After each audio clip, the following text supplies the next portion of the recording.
Mommy made me take Daddy's mouth up while she got the rope and tied him up. Hey guys, so I just want to let you know from before we start that this is one of those interviews that we get in here and tell you, hey, heads up, there is a lot of details and a lot of information that is heartbreaking. Along the way, this story is really heavy. There are times that you're probably going to have to forward, but we're not going to stop on the details because he mattered to her and he matters to us. And so I apologize, but this one does need a viewer discretion and in advice ahead of time. So thank you again, and let's go to the podcast. Oli Olis, welcome to That's a Dude in a Dress podcast. I'm Jose, also known as Jose Nahuan. So today, this is an interesting thing. First, let me tell you who I'm with, so they know. My name is Crystal Davis. People call me Krys. I'm from West Texas, Odessa. Small time. I know. I know people from Odessa. So I personally I've only been there a couple of times. I recently had a layover in Odessa. It's funny you say that. Midland, Odessa, because it was like right there. And one of the ladies that was taking us from the airport to the shuttle and back and forth, she said, "Oh, don't worry, guys. I'm security. I'm gonna take you to the airport." And we're like, "Why the fuck do we need security?" And she said, "Oh no, it's dangerous here." She said it's one of the most dangerous places in the U.S. I said, yes. "Bitch, get us out of here! Get me the fuck out of here!" And that's that. The night before, I don't know if you follow me online, but I had posted on Facebook, "Where to eat in Odessa / Midland," and people are going back and forth. So hi Odessa, hi Midland. Yes, hi. But I didn't know any of that because they had to have they even had police officers at the hotel. It was not like that when growing up. It was a place to raise a family. It was a nice town. I mean, I'm not saying it's bad, but it definitely has changed. Was it always an oil? It's oil field, oil town. Okay, because I know that has to play a factor with. Like now, right? Mm-hmm. I have nothing. I just know that there's a lot of oil men with money. Hi guys, my cash app is Jose Nahuan. And mine. No, I'll blur her out. But it's. I look by looking at it, you really can't tell that there's a lot in Odessa. No, it's growing. Yeah. Midland, when I was younger, they said eventually Midland and Odessa would combine. Okay. Become one, and they would call it Midessa. Oh, that's cute. And slowly, it's doing that. It's like when you get in a relationship. Exactly. Exactly. I can't wait. No, but so okay, you grew up in Odessa. Odessa. So tell me, siblings? No. No siblings? We'll get into that. Oh. Ooh. Yeah. I mean, I know the ooh, but you don't know the ooh, so I'm moving for you, Haney. Yeah, exactly. Yes. Ooh. I do have stepsisters. Okay. I did lose a stepsister 2 years ago. Oh, I'm God sorry. rest her soul. She owned Crossland Healthcare in Odessa, Terra Crossland. What is that? Home health.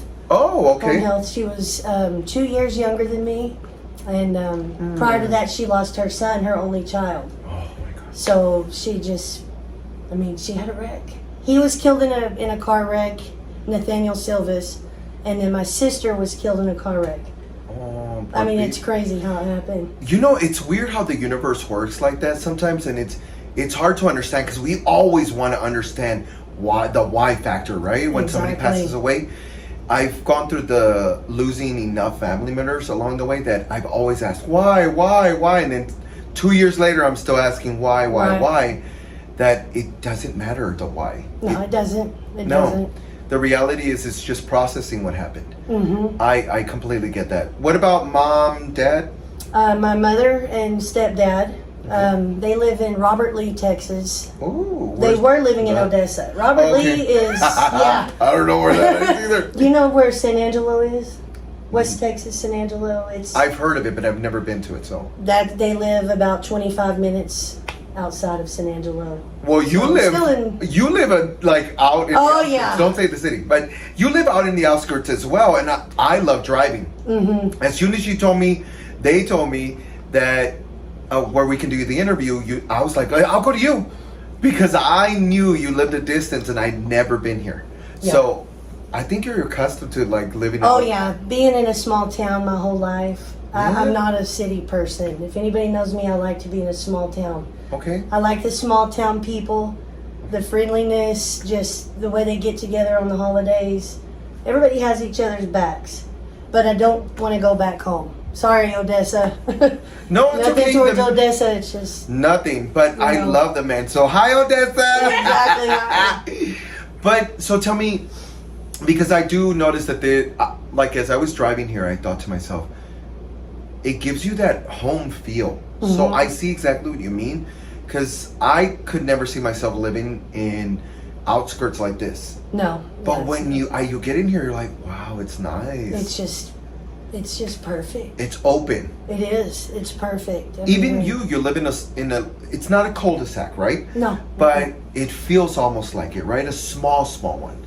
And even that, I was like, oh, I like it here. I didn't think we'd like it, but No? I love it. I do. I love it. Oh, so you all chose this place. We did. So you what? No, don't say the same. Never mind. Go ahead. Never mind. So, but this is a nice place that's not too far from a bigger Exactly. city, from where I am. I think it's one of those. I could live here if there was a mall. Hey, you would. A big ass mall. You sound like Jamie now. Yes, that's her. Wife's right here. Exactly. That's her. But I couldn't. I need a fucking mall, honey. Well, I mean, I don't know if they're gonna build you one or Somebody should. we could get you a chauffeur. Odessa. There you go. Hey, Hurry Odessa has up. a mall. They have a mall. But to me, I get the feel of it, and I see that it says a lot about you, right? Yeah. I'm glad that you see that. It does. For acknowledging that. So now let's talk about growing up. Growing up. Yeah, because your mom, dad, how did that live? Of course, my mom, my real father, Mhm. he passed away. God rest his soul. Oh, I'm sorry. I can get into that after a while. They divorced when I was 13. I was on a trip to Prude. We went to Prude Ranch for the 6th grade and came home and my mom said, we're leaving. I mean, my dad was a great man. They just went their separate ways. They had their own grew out of issues. it. Uh-huh. Yeah. And so my dad remarried. Didn't you have questions? I did. All I remember is when I got home, I'm like excited to get home and share my news with them, my weekend at Prude Ranch in the 6th grade. And I'm thinking, what the heck? What's going on? Yeah. Can you pack up again? Yeah. My mom's like, she calls me KD. She said, Okay. KD, we're leaving. And we get in that, she had a red Lumina. We got in that car, take off, and she looked right at me and she said, don't look back. And I'm like, wait a minute, that's my daddy though. I gotta look back at him, What do you mean? You're over it. I'm not. Yeah, I'm not over it and I never will be. Yeah, you broke up with Uh-huh. him. I still have the rest of my life. Exactly. And I mean, I was his only child at the time, so I told her, I said, Mom, Dad's gonna be alone because my dad has he had a very small family at the time. I mean, it was me, my grandma. I didn't think I was gonna get all choked up about my dad. Okay. But it was his brother Pat Davis, which he's still alive. Oh. My Uncle Pat has no kids. So I was my dad's only kid. My mom's only kid too. Yeah. So long story short, my dad remarried as well. And boy, did I take that one hard. Because him and I were we got our black belts together. We did boxing together, kickboxing. We trained at Nunez's Taekwondo out of Odessa. Oh. For he trained there for 15 years. I trained there for 17. I competed around the world. He was my biggest fan. And besides my mom. So this had to have been prior to you leaving, right? Right. And right. at what age was this? Did you say? Let's see. When my dad remarried, I was 15 years old, and my mother remarried at 15 as well to a wonderful man. But so she left when? My mom left when I was 13. Okay, so in a couple of years, that's when they found Right. new love. Of course, yes. And I mean, I went with my mom because, I mean, that's just what you do when you're a little girl. And, You go where mom goes. Well, you didn't have a choice, right? My mom's like, don't look back. Bitch, she said, bitch, your shit's back. Yeah, don't look back. And boy, let me tell you, my mother met the most amazing guy. His name is Archie. Oh. They were like, they fell in love instantly. And at first I said, Mom, who is this guy? Like, I wasn't going to accept him when I looked out the window, and she said, Katie, just give it a chance. He's a good guy. Me and that man clicked. Immediately. Archie was my best friend. So in between those couple of years, let me ask, did you have a relationship still with your dad? Oh, yes. Let me take that back. Yes and no. Okay. Because you know how it is when you go through a divorce. You meet someone. I don't, but yes, you do. Well, at my dad, I never would have thought. I mean, there would have become a time where him and I didn't hang out. He quit going to Taekwondo. And that was something we did all the time, Jose. Like, that was our thing. And I would go to train. I was getting ready for the World Championships to go to Argentina. Oh my gosh. This was in '99. Okay. And I said, what the heck? My dad's not here today. Like, something's going on. I found out he had a girlfriend. And it went from there, let me tell you. So, just to clarify, I just want to follow with you. Your mom left because he was with someone? No, neither one of them committed adultery. No. They were just not getting along. My dad, he was hooked on, he was a bodybuilder. He was a weightlifter. Big, strong man. About 6'3", 250 pounds, solid muscle. And I mean, he had a lot of people look up to him back over there in Odessa. Okay. And he was committed to working out. That man he was a school teacher. This is going to get to the point. Yeah. He was a school teacher at the Alternative Center. So he would go to work from 8 to 5, go home, get dressed, go straight to the gym. Jose, that man would walk in every night about 10 p.m.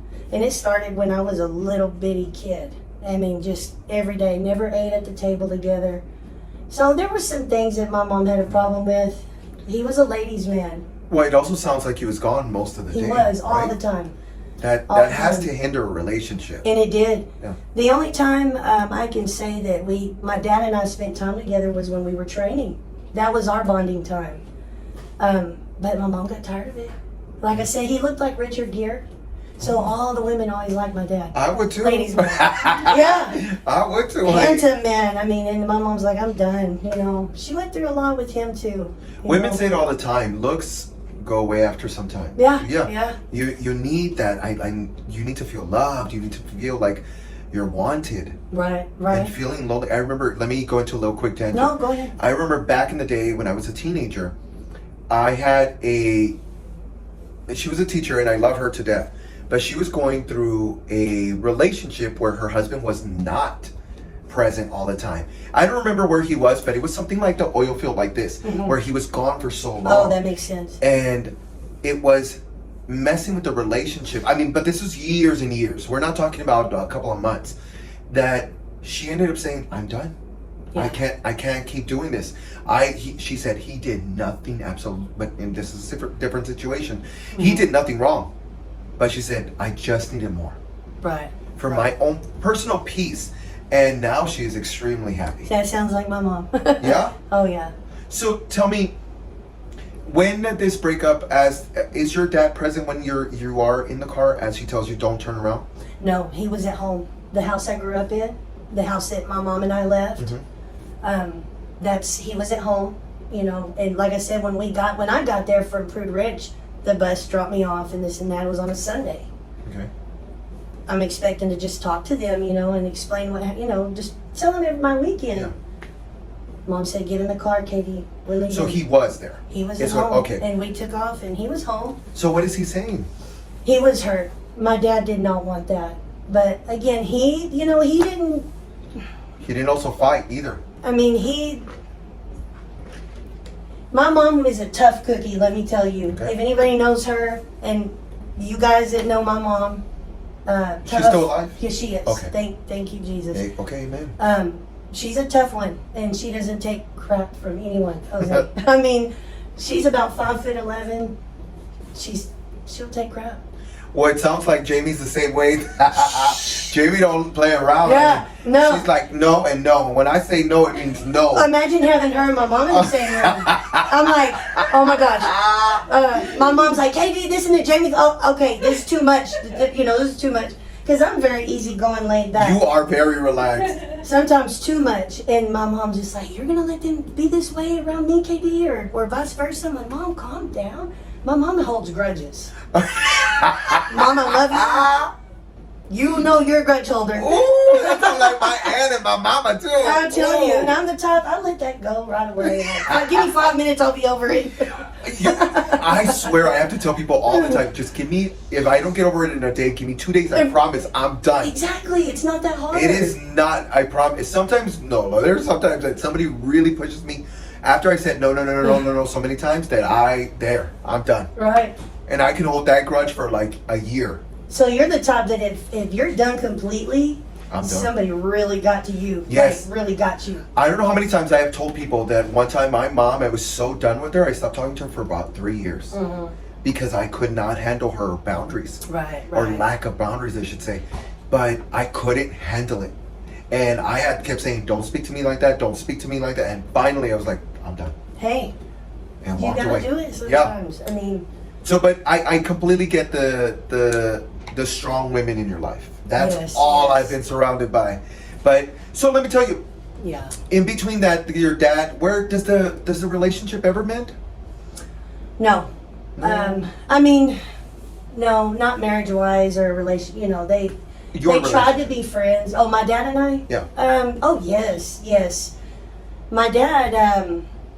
Like I said, it didn't take us. We picked up where we left off. You know, and I mean, he didn't completely disappear out of my life. It was he fell in love. He thought he was in love. Yeah. Is this where it's? Oh, I see what you're saying. This is it. Yeah. Mind you, let's just in case they don't understand, let's phrase his stature one more time, in case you didn't hear it. He when my dad, when my mom and dad separated, he remained single for 2 years. They both did. And, you know, him and I, you know, we did our thing still. We went to Taekwondo and all that for about a year. You know, he quit, about a year. He was still going after that. Yeah. A year after that, it just, he wasn't showing up anymore. And I knew something was going on. I found out he had a girlfriend. Oh. I found out that he had a girlfriend, 20 years younger than him. And that concerned me a little bit. You know, I'm the only daughter, only child. And I'm thinking, okay, Dad, what's going on? You know? And that's where it starts. Literally, when I was 15, that's when it all starts. Things went south from there with my father. And this is a man that you said was 6'3". Mm-hmm. How big? 6'3", 250 pounds. Probably all muscle, right? All muscle. Big man. Black belt, you said? Black belt in Taekwondo. I'm trying to stay on page with them so they understand that we're not talking about like me, 120 pounds, light, you know, little man, nothing like that. We're talking about a nice, hefty guy size, right? Big guy. Now tell me what starts happening little by little. In 99, and forgive me if I repeat myself, I just want to make sure everybody's on the same page with us. In 99, I was training for the Taekwondo, we call them like the Olympics, but it was the World Championships. Mm-hmm. And I was selected. There was 24 members on the USA team. Okay. And you had to be 18 years old. I was only 16 at the time. So I was an exception because I was a very high skilled, I was a good fighter. Wow. I was very good at what I did. And, that's impressive. Thank you. Yes, and I worked hard for it, you know, and like we all work hard for things. Yeah. That's what I was really working for. But in the back of me, I was missing something, and it was my dad. He was so involved with this woman. Christmas, again, we were training, getting ready. I mean, we trained for this for a year, literally. Okay, that's a long time. Well, yeah, because the Koreans, and I'll make it short on this, the Koreans, they trained nonstop. And of course, they were one of the countries we had to compete with, so we had to be ready. I mean, and that was hard for me to overcome because he was always in my corner. Yeah. So one night, it was Christmas Eve, 1999. Well, we were at my grandmother's house. We had Christmas over there. My dad was no longer doing the Christmas stuff with my mom's side of the family, of course. And all of a sudden, you know, my dad shows up. And I hope it's okay to get into some detailing, but That's fine. if not, just kind of nudge me. No, that's fine. He shows up and he's bloody. Like, what in the heck, you know? And he gives me his belts, or the Taekwondo belts that we earned together. Yeah. I had mine, he had his. And he said, he called me Crystal, you know. He said, Crystal, I want you to have my belts. And in that was a note saying how much he loved me. Make sure, you know, I'm good, you know, to be a good person and walk a straight line, yada, yada. And it was a goodbye note. And, So exactly what it sounds like. and I knew my dad wasn't, you know, suicidal or anything. Yeah. He wasn't the type that would take his own life, so I knew there was more to it. But I also knew he was having issues with his wife at the time. They got married without me knowing. Oh. Okay, and I'm sorry if I left that out, but I didn't know, you know. So what had happened, I get myself together. Like I said, it's Christmas Eve. I'm at my grandmother's house. I'm reading this note. My dad leaves. He's walking out the door, and I tell my step-grandpa, I said, we call him Tucker. I said, Tucker, go get Dad. He's not okay. He was kind of like stumbling. Well, he had been drinking pretty heavy that night. Come to find out, I'm his wife. Her brothers were threatening him, wanting to hurt him, because she had already started committing adultery. Exactly. So soon. But we're blaming your dad for it? No, just because my dad, Jose, the thing with my dad is, you look at my dad, he looked very intimidating. Yeah. You know Well, what it I sounds mean? like it. Right. And there was times she would leave the house. That's why I was saying there's so much, and forgive me if I skip, guys. She would leave, and he'd go look for her, okay? And my dad's like, what in the world? Where's this lady at? Yeah. And finally figured it out, found her, and when my dad confronted her, I'm going to get you. Again, this is on Christmas Eve. She's like, no, you're not. Her brothers got involved. Now, her family is known to be troubled people, okay? And But when he says I'm gonna get you, what is he referring to? I'm going to go pick you up Oh, and like take you physically home. Okay. Now, I went outside. My step-grandpa and I went outside. My dad, I said, Dad, what is this note about? You know, he was trying to leave. Again, he had been drinking. I said, you can't leave. Well, of course, he insisted, and I could not stop him. I tried. We all tried. He was already behind the wheel, ready to take off, and he says, I've got to go pick her up. He says, but I know I'm probably not going to get that far. I know what's going to happen to me, and I want you to know that I love you. So pretty much tell me bye. But what is he, in what capacity does he mean? When I tell you, here, I'm going to get to that, you're going to understand this part. Okay. So after that, my family was like, Krys, just try to relax. Enjoy your Christmas with your family. Pray about it, and let's just see what happens. So as close as I was to my father, I'm thinking, how am I supposed to just let this go? Well, after my grandmother's house, we went to my mother's father, because my grandparents were separated as well. Oh. Divorce runs in my family. It sounds like it. It does. But which is not a bad thing. Right. We've gotten to an era where it's normal. Exactly. And Come so, on, Brittany. Right. Shit. So Get that drink of yours. Oh, so we go to, thank you. We go to my grandfather's house. As a matter of fact, my grandfather's a big, well-known man in the Odessa area. He owns Two Rivers Pipeline. Oh, wow. And he's been running that business, I believe, since like 74. Okay. And I go there, my family and I, and my grandfather gets a call. And the look on his face wasn't pleasant. This is the same night? The same night. Okay. This was like 4-5 hours later, Okay. after my dad had left my grandmother's house. Mhm. And again, we go to my grandpa's in the country club area. He gets a call. We just finished opening gifts and stuff. And I knew, Jose, I could feel it. Yeah. I knew something was wrong. Mhm. So he whispers in my mom's ear, And at the time, my mom's new husband, Archie, was there with us having Christmas. And he whispers in my mom's ear, and my mom goes, oh my gosh, like, this isn't good. My mother's, my grandmother that we had left prior to that, her house, they came and picked me up. We went straight to the hospital, if that tells you anything. No, it does. Her brothers my dad had a dually. I think it was a 1985, an 85 model. Oh, that's a car. Single cab, exactly. Some of us are not going to know what the hell that is. A single cab dually pickup. If She y'all says know it what just it as is. a matter of fact. Right. We're like, what the fuck is that? And if y'all know what a dually is, it's a big truck. I think it's a blow dryer. A blow dryer. A dually? I'm like, I don't know. And that, excuse me, that truck was so loud. I mean, he could pull up and everybody would say, Doug's here. Oh, okay. Yeah. I mean, and I thought, oh boy. So, you know, and we went to like I said, we went to the hospital. And Jose, when I tell you, my mom's mom, my grandmother, and step-grandpa got to my dad first before my grandpa got me there, my real granddad. Okay. And I walk up to the emergency doors, and my dad was already walking out. And I literally saw him, and I turned around, and I put my head down on my grandpa's chest. I couldn't even look at my dad. His face looked like a monster because they had beaten him so bad. He was intoxicated that night. And, you know, when you're going through something, a lot of people turn to alcohol, unfortunately. And that was my dad. You know, that wasn't something he always did. He started this when he remarried, the alcohol.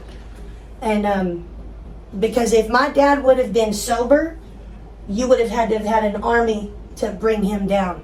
Well, especially with his training that he had. Exactly. And then he trained you on top of it, so there's got to be a ton of experience. Oh, yeah. I was going to say, how did they even touch him? But he is completely intoxicated. You Oh, can't, yeah. It's not the same person. It's not the same. You're not competing with the exact same body. You're not. So, his face is what, swollen? Oh, Jose, it looked like, what is that movie, The Mask? Rocky with Cher? The guy's face? Oh, yeah. My dad looked like that. Remind you, he looked like Richard Gere. Yeah. I didn't recognize him. I mean, he was just... I mean, you recognize him enough to turn your face. Oh, right? yeah, it scared me. He looked like a monster. And I felt bad, but I mean, I was 16. My mother, my mom's mom, and her husband, my grandpa, step-grandpa. So you don't get confused. Yeah. They walk out with my dad, and I see his face, and I'm like, it scared me. What had happened was, when my dad went to look for his wife at the time, he knew what was ahead of him. He had received threats. He knew the background of this particular family of hers, and he was ready. But where he messed up, he was intoxicated, and he was driving his truck again, a dually. They run him off. They got him to where they got him to where he hit a dead end. Okay, I wasn't there to see everything, but from what the cops told me and everything, we kind of played it out. He hit a dead end. That truck was his pride and joy. He had it since, I was little.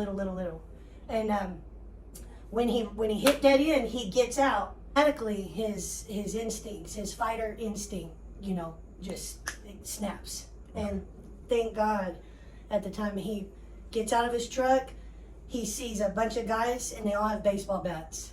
He puts his back up against his truck and he puts his hands up, and this is my dad telling me all this. They just start hitting him with baseball bats. Focused on his face, his head. He had a hematoma. He cracked his eye sockets. Cuts, all you name it, he had it. And it just, like I said, he had so much swelling in the face. Stitches, his eyes were closed shut. It was pretty brutal. It was very brutal. They got him good. Not only did they get his, like I said, focused on his head and his face, his truck was completely totaled. So that was incident number one. So, well, let me ask you, is that relationship strained with the girlfriend, or does he stay with her? He stays with her. Sounds about right. My dad was like me.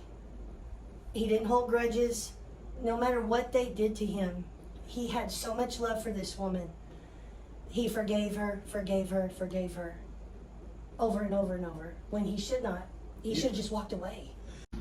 So I do apologize. You're going to see a difference in quality. Maybe hers better, mine's better. But it's because mine keeps acting up. So we're here, we're listening. Your dad's getting in the way. He's like, shut up. I know. Krys. But in between that, let me show you something that your wife gave me so I can see it. This is photos of him, right? Yes, yes. Oh, he did look like that. Aw, was this you? That was me. And this is after he was, that's what I'm going to get to, after he was injured. Mm-hmm. It literally turned him into an old man really quick. And how old was he here? Right here, he was 60. Oh my goodness. They called him the disco man. Because of his hair? I don't know why. He had cute hair too. He lived in the 70s. He never left them. My best friend's dad was like that. He loved it. It looked good on him too. Dad! No, polyester pants still. Oh, I love it. Oh, so let me ask you, the girlfriend, once they go back into this relationship, because you said he forgave her, what does he start declining after that? Oh my gosh, yes, bad. I mean, horribly declining, mentally, physically. He quit working out. Something I would have never in my life thought he would have ever done. He wasn't working out like he used to, and actually at all. Wasn't doing taekwondo. He gave up everything. This woman completely just turned his life upside down. How long were they together? Let's see, they met when I was 15. They got married sometime in, probably when I was like 16. By 16, yes, they were already married. They were together about 15, 16 years. Okay. So yeah, 15 years maybe. The reason we're on here is because there has to be something happens in the end, right? Yes, yes. And does he pass away? He passes away. From that point, from that very first incident that I just finished telling you guys about, up until I was 32 years old. Let me mention a couple of times in between those events. She would take, again, he had to be drunk for them to bully him. I'm going to call it bullying because that's what it was. Yeah, because they knew that they had no advantage to him. Right. Or for him, or for against him, or however the phrasing is, because he is pretty much a lethal weapon. Yes. If he is sober and ready to go. Exactly. And my dad had a mouth on him. He wasn't perfect. And he would provoke her. I'm sure he did many times. But it didn't give her the right. I was at a boxing camp in Houston preparing for the world title. And I get a call at 3 a.m. Again, I'll remind you, I'm out of town. And it was the hospital telling me that my dad was in critical condition. They had found him outside, no clothes on. He had been left outside in the rain. Somebody had taken a shovel and hit him on top of the head and literally just split him open to where he had to have staples. And where was this? In front of his house, in his front yard. He was found. And someone had put pantyhose on him to humiliate him. So, yeah, when they found him, they're like, Miss Davis, we found your dad. He had pantyhose on him, split head, non-responsive. I rushed. I flew out of Houston the next morning, head to the hospital in Lubbock, Texas, and he was in a brace, paralyzed from the waist down. They didn't think he'd ever walk again. I knew exactly who did it. My dad told me eventually who did it, and it was her.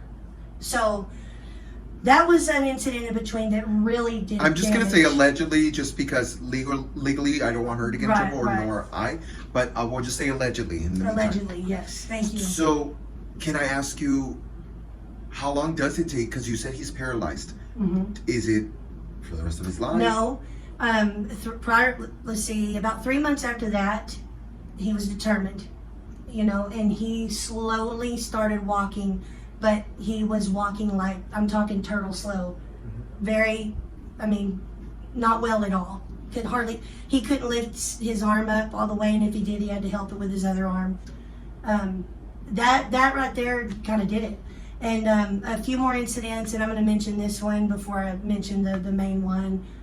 because I think it's important to talk about. She tied him up to a chair one night and took a bar of soap, put it in a sock, and beat the living hell out of him. Like prison tactics. Beat him. Are you kidding me? Beat that man.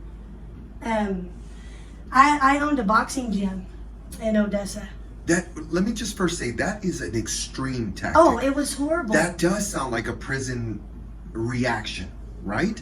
Because you have nothing else to do. You don't have whatever those are called that you can put on your hands. Brass knuckles. Brass knuckles. I mean, that seems like something you would do just to protect your... That's something I would do if somebody was attacking me in a prison. Who thinks that way? I would, because I'm crazy like that. But I'm, in all sincerity, that's a scary tactic. It is. So can I ask you what happened, or what led to that?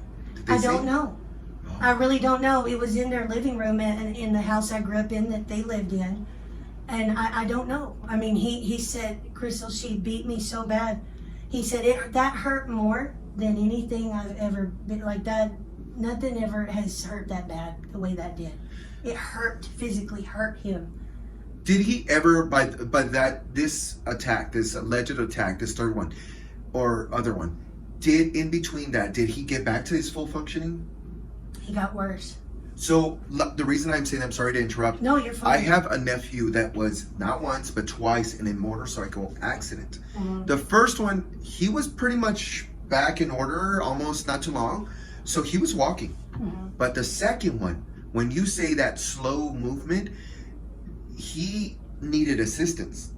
And even going to get the therapy, he had, even his speech was slower. Mm. He could, before he was ready and he was always blah, blah, blah, blah, blah, blah. Now he's like, Dio. Wow. And so it took, like, even just one sentence, it takes a lot of patience. I don't got it. But Yeah, I mean, does. his mama does. But when you say that, that's exactly what I think. Yeah. But Jose, the thing is, Dad probably would have gotten better and he'd probably be alive today. He never had the chance to get better because every time he turned around, he was getting beat. And the authorities wouldn't do anything about it. I pushed for it. That was the next question. Is anyone ever getting involved? Oh yeah, I'd call the authorities. The last time I really tried, I owned a 5,000 square foot boxing gym called the Hollywood Davis Boxing Studio in Odessa, Texas. Because I'm sure you had thoughts of putting your hands on her as well. Oh man, and that I did when I was 19 years old. She had to have reconstructive surgery. Oh shit. It didn't solve anything. Yeah, it doesn't. It didn't, and I mean, I had enough, but it actually, things got worse. And I gave my dad a key to that boxing gym because it had living quarters in the back, an apartment, and I lived in that apartment, and I ran my gym during the day. And I told Dad, I said, Dad, if you ever need a place to run to, this is your safe place. Come to me, and I'm always going to be your protector. And he counted on me. I was his protector, Jose. And my mother came to visit me. At the time, she was living in Fairfield, Texas, outside of Dallas. And it was midnight. Real quiet in my boxing gym. My mom and I were in the apartment about to go to bed. All of a sudden, we hear, Crystal! Crystal! Like fear. And my mom looked at me and you're like feeling it. I'm sorry. And I mean, this is a long warehouse. And my mom looked at me and she said, Katie, that's your dad's voice. I said, well, he does have a key. And we both got up, went out to the gym, and he was in the lobby shaking, Jose. When I say shaking, you'd have thought he was in negative 20 degrees in the middle of an Iceland or something, shaking. And I'm like, Daddy, what's wrong? So my mom looked at me and said, get the recorder out right now. We went to the apartment, turned the recorder on. My mom said, Doug, start talking. He starts talking and he tells us, to brief it up a little bit, he says, I was laying in bed and she comes up and she has a machete in her hand. A what? A machete. No. Yes. Yep. Oh my God. And he's laying in his bed? He's laying in his bed. And remind you, he can't move quick. He can't defend himself anymore. So he's scared to death. When I say scared, that man was terrified. nobody there to back him up and protect him. I mean, I wasn't there. Yeah. And he told me, he's shaking, hard to get out. It was hard for him to talk about it, but he was so scared. And he said, Crystal, she had the machete. The bed that they had the big tall post, you know, and she's walking around and she's saying, tick, tock, tick, tock. And she called him Davis. She's telling him that? She's looking right in my dad's eyes and she's saying, tick, tock. In other words, it's fixing to happen. The clock's running. I can't even imagine what is going through his head. Jose, he was terrified. He imagine not being able to run, move, get out of bed fast. He couldn't even get out of bed fast. And he got away. But I said, Daddy, what happened? He said, she was spreading black plastic on their bed. No. And my dad said, oh, so yes, and I apologize if you guys get disturbed. No, I'll try not to go hear too much into detail. No, people need to hear it. Yes, they do. I've been wanting to get this story out since it happened. No, let them listen. And so my dad, you know, I can imagine how he was, what are you about to do to me? And she's like, I'm gonna cut you up into a lot of pieces. That's why this black plastic's here. So she's explaining in detail? Yes, detail. And she said, better yet, get your ass in the bathroom. Excuse my language. Sorry, you two. No, I cuss all the time. Okay. You're good. And she's like, get in the bathroom. It's less messy. She was gonna do it. Jose, if you met this woman, yeah. And then bless my daddy's soul, he got away. And it was not to scare him. This woman was about to do this. And he said, and what are you gonna do with my body parts? Like, what do you mean? And she says, I'll take care of that. I'm about to end you. So he was able to get away. And that poor thing was so shooken up. I mean, let me pause you real quick. What's the interest behind this? Does he have a life insurance on him? Daddy had a life insurance, teacher's retirement, a house that was paid off, and but I would assume that would go to you. It was all changed right before he passed away. Everything was changed. The beneficiaries were changed. Let's just say, after he was killed, somebody in my family, my sister that was killed, God rest her soul too, Tara, she called me one day and said, sister, you're not gonna believe who's driving a brand new Corvette right after my dad passed away. Well, let's go back first. Let's go back because I want to hear more about that. But let's go back. So, as she's explaining to him, because I want to know exactly how he even got out of this conversation, how he got himself out of her holding, I'm assuming is that you said the machete. What is he doing to her? What is he saying to her for him He was trying to cooperate. He said he was trying to cooperate and be as nice as he could be. I mean, so he's saying yes to her? I don't know. He was so scared, Jose, that he could never go too much into detail because it was it was just trembling, you know, and it was like, what kind of conversation did y'all have at that very moment, Dad? Like, what made her do this? She was sick of my dad. I mean, she was trying to get rid of him so she could reap the benefits. Exactly. Yeah. Allegedly. Allegedly. She knew Daddy had a retirement. He gets to you. You guys are recording this, which I think is a phenomenal thing that your mom even decided to say, let's record this conversation. Because I'm assuming nobody's taking him seriously. Right. No. He's a man and that he's accusing a woman and he has a black belt. Accusing a woman probably half his size. Oh yeah. That is hurting him. I'm sure no one's. They laughed at it. Yeah. They laughed at the whole thing. Shocking. And I called speaking of the authorities, I called the authorities immediately after I got the whole story from him. Cop told me, Miss Davis, there's nothing we can do. I said, are you kidding me? I mean, come on now. I got APS involved.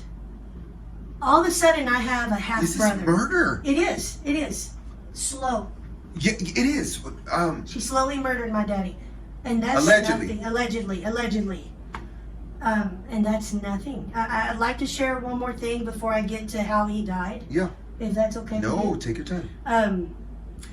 All of a sudden, I end up having a half brother. Now it's just talking about this from her. Supposedly, it was my father's, and you could just give a hint and find out. I'm like, okay, you know, I didn't know about this kid until he was a year old. That kid and I were very close at the time. And I'm not going to say any names or anything, but how old was he in comparison? Was it 5? He was 5 years old when this happened, and he told me everything verbatim, what had happened the past 2 times. The first night with the sock, he saw it. She had him tape my dad's mouth up, helped her. No. Yes. How is this woman walking the streets? Exactly. And how is that child not in CPS or taken away from her? I tried, and if she's watching, you know I did. Can I tell you this much? Whatever the situation, because I know that the outcome is that he passed away. But let me tell you, I can't even imagine what that did to that poor child. That poor baby. You at least, yes, it was hard. It was, it's heartbreaking to watch it from that perspective, but to be there. Oh yeah, to can watch you it. imagine? Oh, Jose, and he's very intelligent. I haven't seen him in 14 years. But I did mention it. I am the one that called APS because I said something's got to stop. Something has to stop. What is he explaining to you that you mentioned about the sock situation and taping? He told me, and I asked him, I said, brother. Allegedly. I called him brother. Again, he was 5 years old. I said, did you see all this? He said, yes, sister. And I said, what happened, baby? Tell me everything. He explained it all to me. He said, Mommy made me tape Daddy's mouth up while she roped him, got the rope and tied him up. I said, did you see Mommy hit him? And he said, yes, sister. Crying, 5 years old. Now, the kid wasn't lying. He wasn't making stories up because he knew. He went into detail and told me the same thing my father told me. He even told me more than what my dad had told me. Well, I'm sure your dad probably was trying to fumble through the reality and what's going on and how to fix it in his head, and he's probably trying to just survive. Yeah. Seeing it. Yes, of course. Watching it, you're taking it all in like pictures and pictures. This is heartbreaking. I'm so sorry. Jose, that's nothing. I was with someone. I was a supervisor for Marathon Oil. I just got a big promotion. I was living in South Texas. I finally got away from all that, closed my boxing gym. I said, I'm done. And I had just got a beautiful home off of the river. And I was excited about it. And I got a call from Lubbock Hospital. They were like, Miss Davis, your father's in critical condition. And I said, wait a minute, this has happened so many times. I just got a promotion. Can you please tell me? She's like, Miss Davis, the doctor's going to speak with you so you know how critical this is. Oh, get your ass over here. The doctor got on the phone. He said, Miss Davis, it's a matter of time. Your father's in critical condition and he's on life support. I got in my truck, an 8-hour drive from Seguin to Lubbock. Okay. Yeah, that's a good distance. Yeah. He was on life support for nearly 3 weeks. And my partner at the time, she was like, Krys, the doctors will tell me there's nothing we can do. We're going to have to remove his rectum. And he's going to have a colostomy bag. Or, I'm sorry, sew his rectum up. And I'm like, my dad, I'm not going to do that to my dad. No. That's no quality of life. And as it is, he can't walk good. And he said, Miss Davis, that's the only thing. He had developed a flesh-eating bacteria. And I'll tell you how that happened. Give me about a minute. So my partner looked at me at the time and she said, Krys, there's only one way to save Dad's life. And I said, what? And she said, prayer, the power of prayer. And I said, okay, whatever. We got the priest in there, power of prayer, joined hands. My dad came out of the coma right at about 3 weeks later. Going back to why that happened. I had got APS involved, like I said, and the only thing they did to help the situation, they forced my dad and his wife at the time to separate, which was a good thing. Okay. But still, she's running free, and that meant the kids. I said, no, the kid is seeing too much stuff.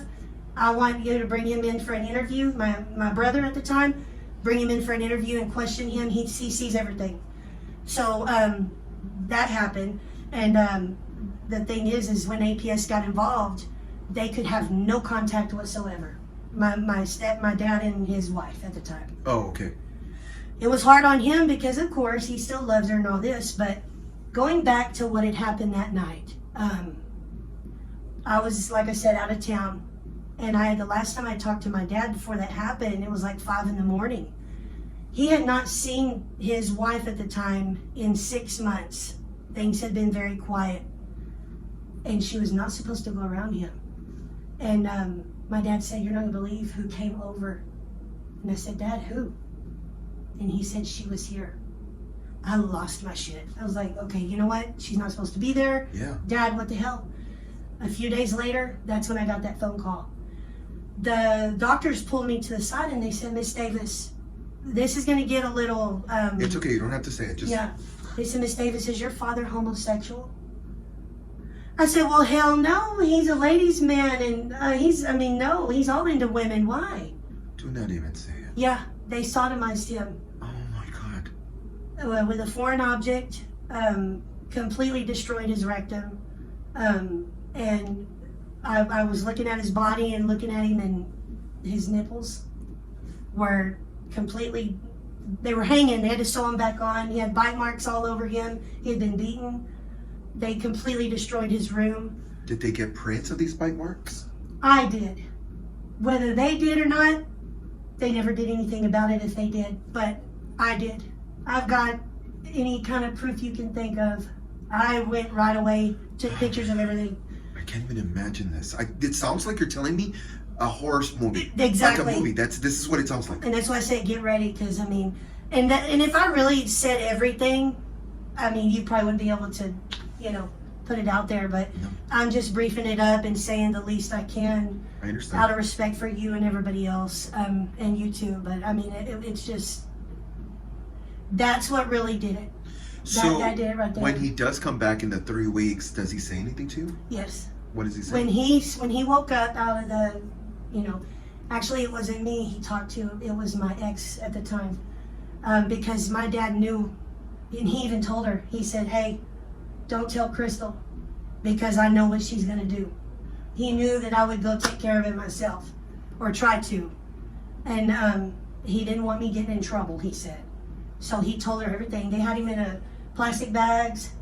He had a little pocket knife on him. He had to cut his way out to get air. And they got a hold of him. It was bad. What do you mean in a plastic bag? Exactly. Like a body bag type, I guess. Mm-hmm. To do what? I guess they were going to sit there and let him suffocate. I don't know. Like, what? I don't understand that either. Like, why did you have him in a black bag?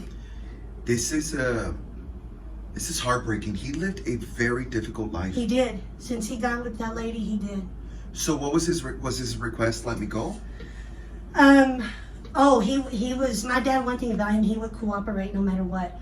No, and when he's having the conversation with your ex-girlfriend, does he say... Oh, yeah, he was telling her, he was like, I cut myself out of there and I was able to get away, but I don't think that's what happened. I don't think they both wanted to tell me what really happened. I never found that out. Oh. I never found out. But I'm saying that his request, because of the sodomy, does he say, I want to go? Oh, yeah. They did remind me. Like, go. Oh, I'm sure. They did this in his bed, Jose. That's the thing. Well, it sounds like she didn't have any boundaries or anything, that she was okay, because she was like, nobody is going to believe you. Yeah, and I found the knives. There was a knife, a very dull knife that they used. Had feces on it, and I of course, nobody bagged that up, but I did. I bagged it up. To this day, I have it. I understand why you hold on to it, because it's like a security blanket to show that he was in a serious, these circumstances that he was in, it was serious and nobody was taking him seriously. Right, and I plan to fight for him, to get justice for him. Sorry, I'm like stumbling for words. I cannot believe this is happening to one human being. It was horrible, and for nobody to help him, like, really? I wouldn't even know what to do with this information. No, and it's hard because, when it all came to an end, that wasn't the end. He kept living is the best that he could. For how long? That was in 2012 when that incident happened. He passed away 2 years later. Oh, he survived. A year and a half, actually, later. Does he go back to her? No. No. I made sure that they could never go back together. But let me tell you guys this real quick. But he didn't divorce her either, right? They were forced to divorce. Legally, they were forced to divorce, forced to separate. The one thing that really hurt him the most was during the separation, he never got to really see my little brother, my half brother. And that really got him. Yeah. That tore him up inside because he loved that kid. And but no, I mean it was, they didn't see each other. So may I ask, 2 years later, what did he pass away? I'm sure all this hindered his poor body. It did. I think I don't want to say too much for, but I got a phone call. I was actually looking for my dad one day. It was in April. Easter passed by, my birthday passed by. I'm like, what the hell? I told my ex, I said, Daddy hasn't called. What's going on? Every time I try to call him, it goes straight to voicemail. Wait, so he's living on his own? He's living on his own. Okay, he's not in the same house. Right. And no, he is in the same house. Okay, I'm trying to be on track with you. Right. So if she had no boundaries before, what makes you think she's going to have boundaries? Oh, exactly. Like without a piece of paper. I mean, it's not going to do anything. Oh, no, nothing's going to stop this person. And did he even change the locks, all that good stuff? Right, exactly. And he was alone, which I worried and always tried to get him to come and live with me. He wouldn't do it. I mean, why should he want? Yeah, it's his home. Exactly, and he's like, I shouldn't have to run. I'm not afraid of them. Everybody's going to die, he'd tell me. I'm like, yeah, Dad, but you don't need to be alone. So... And I wished I would have fought him on that because, like I said, his phone kept going to voicemail. And I finally said, okay, you know what? Enough is enough. It's been days. It keeps going to voicemail. Something's happened. And this concludes the story. I finally said, okay, I'm calling the police. I called Odessa Police Department and they said, Miss Davis, it was like 9 a.m. on the 27th of April, 2014. They said, you're going to have to do a teletype. Because you're in San Antonio. You just can't call police. I'm like, since when, What does teletype mean? A teletype is basically being that and this is the way I'm going to explain it. Basically, like I asked them the same thing. I said, I don't understand. What is that? She said, we're going to send an officer out to you from a Bexar County police officer. You're going to tell them what's going on. From there, they will teletype to the Odessa Police Department. And then from there, so I'm like, oh my gosh, something's wrong, and all these steps you got to go through. They can't even do a, what is that check? A welfare check. Yeah. And that's what I was trying to get. I'm like, okay, whatever. And I told that officer with Bexar County, I said, ma'am, please send someone out there. I said, I'm very worried about my daddy. She looked right at me and she said, maybe he just doesn't want to talk to you. Have you thought of it that way? You bitch. Exactly. He does. I cannot stand when officers conclude a relationship that they know nothing of. Oh, they'll come back. Oh, they're runaways. Yeah. Oh, but no, you jerk. You know your family members. That's what I told her. I said, ma'am, my dad and I are inseparable. You need to get someone out there right now. Something is wrong. He missed my birthday. Something's wrong. All right. I said, something's wrong. I hope you remember this, what I'm saying. I was right. I just didn't think it was the news that I got. I thought maybe he was in a hospital. Yeah. I went about my day. Nothing, no phone calls, nothing. I assumed everything was fine. I went home and again, the person I was with at the time was there with her kids. I got a phone call. Answer the phone like nothing. Now, when you've never gone through this before, never received a phone call like this, it doesn't snap. And it didn't snap with me that night. They said, Miss Davis, this is so-and-so with Ector County. I'm a medical examiner. Medical examiner didn't snap. I'm still like, okay. I was 32 years old, and that never happened to me. I'm like, oh, yes, sir. How can I help you? He said, go into detail, whatever. And all I know is he said, Miss Davis, I'm sorry, but your father was found deceased in his home. Jose, when I tell you, I threw that phone while that man was still talking to me. I threw it, and I remember running out my back door, screaming to God. I dropped to the ground, just hitting the ground, because I'm like, no, I'm not accepting this. No. He had been dead 3 weeks before anybody found him. Oh my Sorry. Yeah. And the reason why it was 3 weeks is because his mother got involved, which is my grandmother. And growing up, her and I never talked. We weren't close. She didn't want grandkids. So she did not like me because I am gay. When she found out I was gay, she's like, oh, hell no, I'm really not talking to you anymore. We're not even going to try, you know? Yeah. And she called me a queer and this and that. I'm like, whatever, you know? But the reason why I did not know my daddy had been, you know, it was 3 weeks before he was found. He had been in the hospital prior to that. And I would try to call to check on him. They put a block to where I couldn't get any information. They, as in your grandmother? My grandmother put a block, told the hospital, they've got to have a password to get any information on my son. Had she not done that, I would have known his status, where he went when he got, you know, released. They stuck him in a nursing home after that. I'm finding all this out after he died, that he was stuck in a nursing home, and my dad got out on his own. When he got out, I mean, he literally snuck out, went home and died. How he died, they say, of a heart attack. I don't believe it. I don't believe it. I mean, I don't believe it. That's a lot to deal for one human being. It is. So did your grandmother know when it happened? No. I mean, nobody knew, not as far as him passing. When he passed, I called her. Also, no one knew. No one knew. I called her. So you were next of kin because of going to the hospital so many times. Right. Okay. I called her and I said, hey, you know, I haven't talked to you in years. I'm sorry to bother you. I know you don't want to talk to me or hear my voice. I said, but I want you to know this is what happened. You know, and of course they went straight to his house.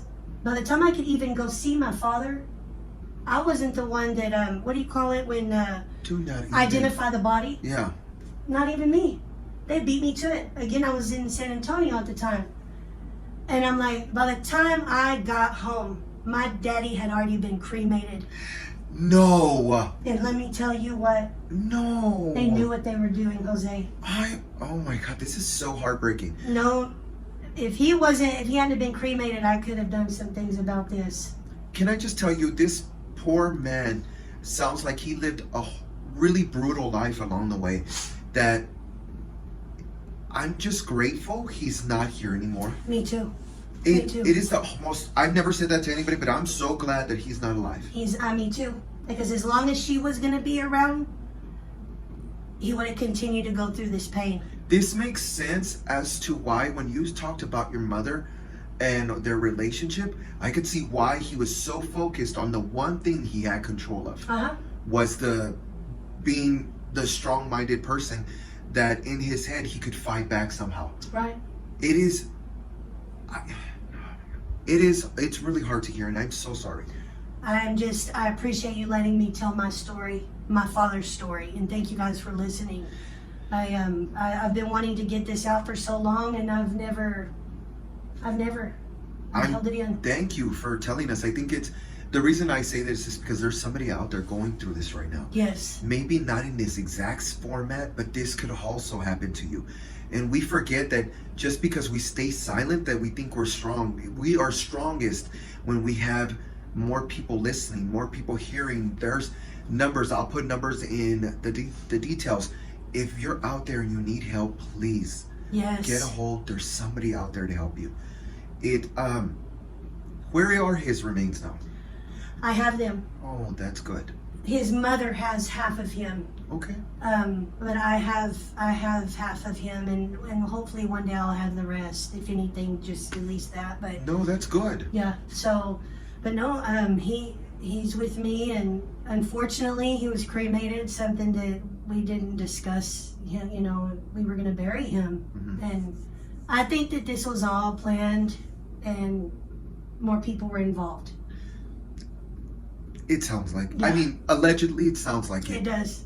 There's no other way to think about it when things like that happen so fast. You can't tell me one human being is that much of a burden.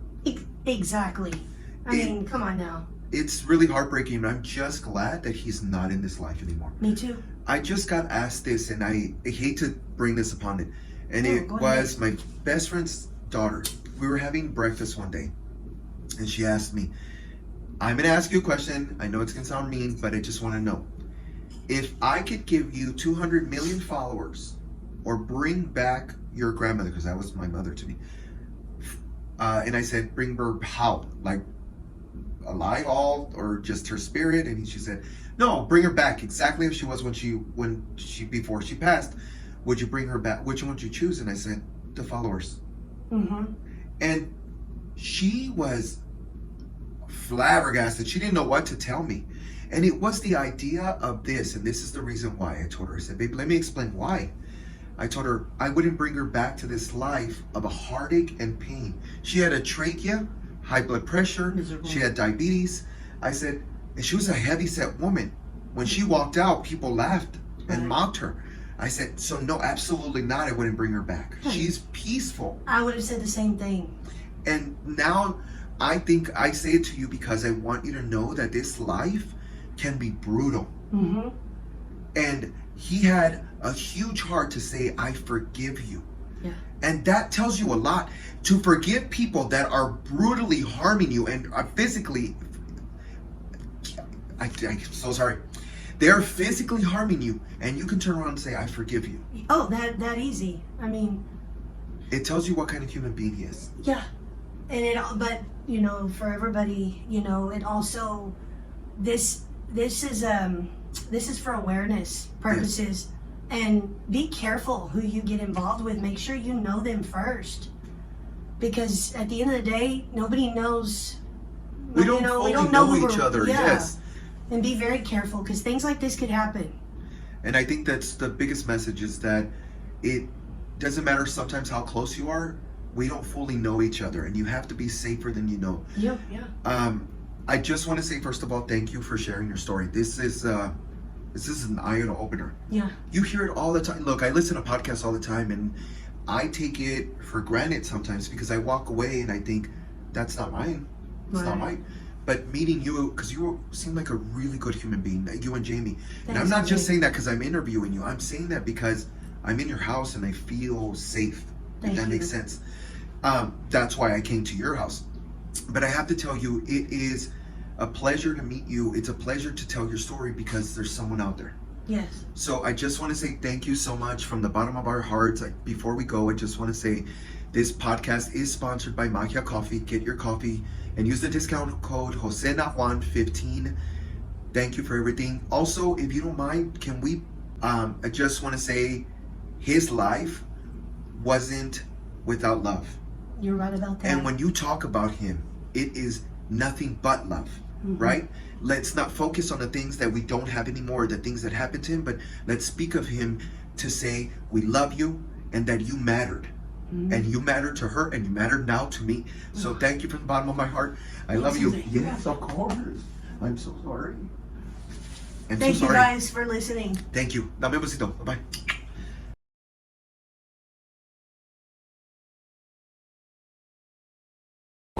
Two.